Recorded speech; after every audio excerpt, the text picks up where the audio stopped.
সরকারি কর্মকর্তারা, বিভিন্ন গোয়েন্দা সংস্থার প্রধানগণ একটা পার্টি অফিসের দিকে তাদের কেবলা ঠিক করে ফেলেছেন। তারা সেখানে নিয়মিত যাচ্ছেন এবং আমরা মনে করছি যে এটা বাংলাদেশের গণতন্ত্রের জন্য হুমকি স্বরূপ। আমরা বিগত সময়ে যেই ইল প্র্যাকটিসগুলো দেখে এসেছিলাম আওয়ামী ফ্যাসিবাদের সময়ে, সেগুলো আবারও দেখা যাচ্ছে, সেগুলো আবারও মাথা চেড়ে দিয়ে উঠছে।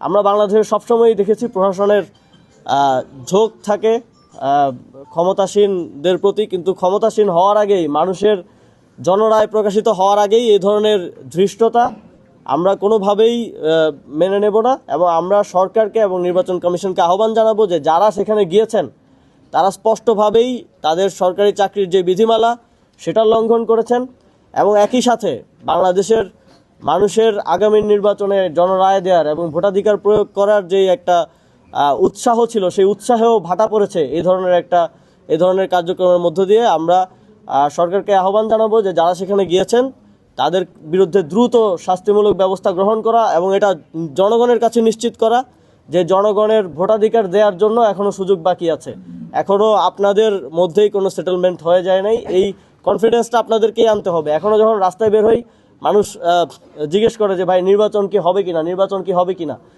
তো আমি মনে করি যে এটা সরকারের এবং নির্বাচন কমিশনের ব্যর্থতা যে এখন পর্যন্ত মানুষকে ওই কনফিডেন্সটা তারা দিতে পারেননি যে নির্বাচন হবে কি হবে না এটা নিয়ে মানুষের মধ্যে শঙ্কা আছে। যখন এই বিষয়গুলো নিয়ে শঙ্কা থাকে তখন মানুষ আসলে ভোটাধিকার প্রয়োগের ক্ষেত্রে আগ্রহ পান না।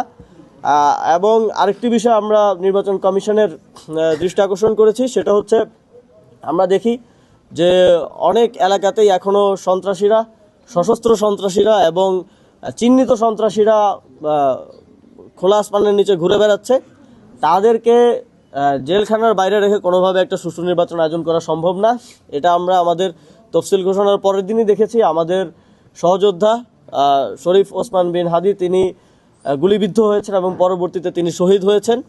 তো সন্ত্রাসীদেরকে যদি, চিহ্নিত সন্ত্রাসীদের প্রত্যেকটা থানার কাছে কিন্তু ইনফরমেশন থাকে যে ওই থানার অধীনে কোন কোন সন্ত্রাসীরা ঘুরে বেড়াচ্ছেন, কাদের কাছে অস্ত্র আছে, অবৈধ অস্ত্র আছে, কারা মাদকের কার্টেলগুলো চালান। তো ওই ইনফরমেশনগুলোকে কাজে লাগিয়ে অতি সত্বর তাদেরকে গ্রেফতার করতে হবে। সারা দেশব্যাপী গ্রেফতার অভিযানের মাধ্যমে তাদেরকে গ্রেফতার করে মানুষকে নিশ্চয়তা দিতে হবে যে মানুষ নিরাপদে, নির্বিঘ্নে, সুষ্ঠু এবং নিরপেক্ষ নির্বাচনে তাদের ভোটাধিকার প্রয়োগ করতে পারবেন।